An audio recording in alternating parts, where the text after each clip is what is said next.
At this moment, I am in Cuba, to be precise. In Trinidad, a location about 4 hours by road, southeast of Havana.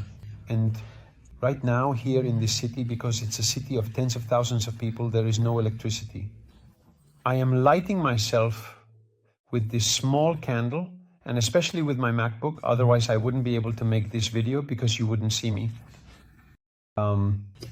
Here, the power is regularly cut off. 2, 3, 4, 5 hours every day at this time. It should come back soon. Yesterday, it was the same thing, because for a long time they have had problems with electricity consumption on the island throughout Cuba. And so they tried to limit consumption at certain times of the day. But what is the point?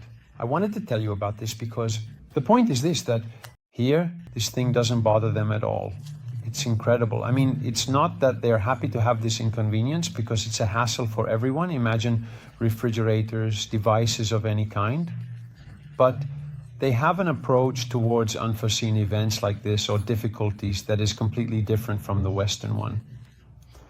And this should make us reflect. We are much more fragile, that's the right word, compared to them, meaning Westerners, Europeans, Italians, etc. And they are much more fragile than countries like Cuba or other countries, perhaps in the global south, which are instead more accustomed to such things, to facing certain difficulties. We go into a tailspin, into panic in such a situation. Imagine. In Italy, if every day the power was cut for 3 to 4 hours, oh my, what would happen? Here, instead, I don't know, it's as if everything is faced with more naturalness, with more serenity, right? And situation like this, where there is no electricity, no power, become opportunities to do other things that you might not normally do, to slow down, to read a book, indeed maybe guide by candlelight rather than simply to stay outside waiting, looking at the sky and doing other things. We, on the other hand, I repeat, would be completely in a panic, anxious and especially unhappy until the moment the electricity returns. And everything can start again, everything can start again. Otherwise, oh my, the world stops. Nothing, I just wanted to share this thought with you every now and then. Instead, I think it would do us a lot of good. The deprivation of some comforts would make us appreciate them much more. Like when someone maybe, I don't know, is deprived of something, try to go without sight for an hour. Then afterwards, when you take off the blindfold, you look at the world with different eyes. We, on the other hand, take everything for granted. For us, having electricity is taken for granted. Having hot water when you turn on the tap for a shower is taken for granted. Everything is taken for granted nowadays, but it's not like that.